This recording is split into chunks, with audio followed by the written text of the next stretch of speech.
नमस्कार, मैं Abrar Khan the link live से। साथियों, आज आपको एक अपडेट देना है। माननीय उच्चतम न्यायालय द्वारा एक फैसला सुनाया गया है जिसमें कि जिन सरकार के अधिकारियों पर कोई भ्रष्टाचार का अगर एलिगेशन लगता था तो वो पहले ही उस पर जो है मतलब एक वो मंजूरी मिल जाती थी कि उन पे भ्रष्टाचार की जांच नहीं हो पाती थी। उसी के तहत आज ये बड़ा फैसला माननीय उच्चतम न्यायालय ने दिया है, उसके बारे में आपको अपडेट कराना है। सुप्रीम कोर्ट ने अपने 2014 के फैसले में वरिष्ठ सरकारी अधिकारियों के खिलाफ भ्रष्टाचार की जांच से पहले मंजूरी को अमान्य कर दिया है। अधिकारियों पर पूर्वव्यापी प्रभाव पड़ता है। इसका मतलब यह है कि सुप्रीम कोर्ट के फैसले की तारीख से पहले ही भ्रष्टाचार के मामले में शामिल वरिष्ठ अधिकारी अब पूर्व मंजूरी की सुरक्षा का लाभ नहीं उठा पाएंगे। ये एक बड़ा फैसला आया है माननीय उच्चतम न्यायालय के माध्यम से। इसके बारे में एक संविधान पीठ ने सोमवार को कहा कि 2014 के सुप्रीम कोर्ट के फैसले ने केंद्रीय जांच ब्यूरो को वरिष्ठ सरकारी अधिकारियों के खिलाफ भ्रष्टाचार के मामलों की जांच करने से पहले अनुमति लेने के कानूनी प्रावधान को अमान्य घोषित कर दिया था, जिसका पूर्वव्यापी प्रभाव पड़ता है। न्यायमूर्ति संजय किशन कौल की अध्यक्षता वाली 5 न्यायाधीशों की पीठ ने कहा कि दिल्ली विशेष पुलिस स्थापना DSPE अधिनियम की धारा 6A, जो कि CBI को नियंत्रित करती है, का प्रावधान 11 सितंबर को उसके सम्मिलन के दिन से ही अमान्य था, यानी 2003 से। 106 पन्नों के फैसले में कहा गया कि धारा 6A मौलिक अधिकारों का उल्लंघन करती है और एक बार जब किसी कानून को संविधान के भाग 3 मौलिक अधिकारों का उल्लंघन करते हुए असंवैधानिक घोषित किया जाता है तो इसे शुरू से ही अमान्य माना जाएगा। फिर भी जन्मजात, अप्रवर्तनीय और गैर स्थायित्व, मतलब ना तो अपरिवर्तनीय है, मतलब ट्रांसफरेबल भी नहीं है। इसका मतलब यह है कि पूर्व मंजूरी की आवश्यकता को अमान्य करने वाले सुप्रीम कोर्ट के फैसले की तारीख से पहले भी भ्रष्टाचार के मामले में शामिल वरिष्ठ अधिकारी अब पूर्व मंजूरी की सुरक्षा का लाभ नहीं उठा पाएंगे।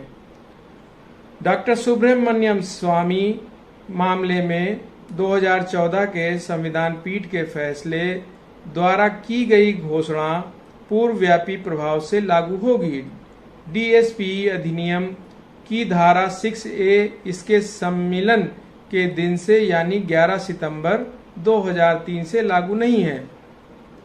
न्यायमूर्ति विक्रमनाथ, जिन्होंने निर्णय लिखा था, 5 न्यायाधीशों की पीठ के लिए आयोजित किया गया था। न्यायमूर्ति नाथ ने यह भी माना कि अनुच्छेद 20 कॉलम 1, जिसमें कहा गया है कि किसी व्यक्ति को केवल उस कानून के तहत तो दोषी ठहराया जाना चाहिए जो अपराध के समय लागू था, कि धारा 6A की वैधता या अमान्यता के लिए कोई प्रयोज्यता या प्रासंगिकता नहीं थी। DSPE अधिनियम की धारा 6A अस्तित्व में रहते हुए संयुक्त सचिव और उससे ऊपर के रैंक के अधिकारियों को CBI द्वारा प्रारंभिक जांच का सामना करने से भी छूट देती थी। 2014 में एक संविधान पीठ ने कानूनी प्रावधान को संविधान के अनुच्छेद 14 के तहत समानता के अधिकार का उल्लंघन घोषित किया था। इसमें विशेष टिप्पणी करते हुए माननीय उच्चतम न्यायालय ने कहा कि भ्रष्टाचार देश का दुश्मन है, भ्रष्टाचार राष्ट्र का दुश्मन है और एक भ्रष्ट लोक सेवक पर नजर रखना, चाहे वह कितना भी बड़ा हो, और ऐसे व्यक्ति को दंडित करना पीसी भ्रष्टाचार निवारक अधिनियम 1988 के तहत एक आवश्यक आदेश है। लोक सेवक व्यक्ति को समान व्यवहार से छूट का पात्र नहीं बनाता है। निर्णय लेने की शक्ति भ्रष्ट अधिकारियों को दो वर्गों में विभाजित नहीं करती है, क्योंकि वे सामान्य अपराध करने वाले होते हैं और पूछताछ और जांच की एक ही प्रक्रिया द्वारा उसका पता लगाया जाना चाहिए। 2014 के फैसले में कहा गया है, इसने अधिकारियों के एक वर्ग की रक्षा करने की धारा 6A के भीतर विरोधाभास को सीधे तौर पर विनाशकारी और भ्रष्टाचार निवारण अधिनियम 1988 के उद्देश्यों और कारणों के विपरीत पाया था। बेंच ने निष्कर्ष निकाला था, धारा 6A का प्रावधान भ्रष्ट वरिष्ठ नौकरशाहों पर नजर रखने में बाधा डालता है। धारा 6A के तहत संरक्षण में भ्रष्टों को बचाने की प्रवृत्ति होती है।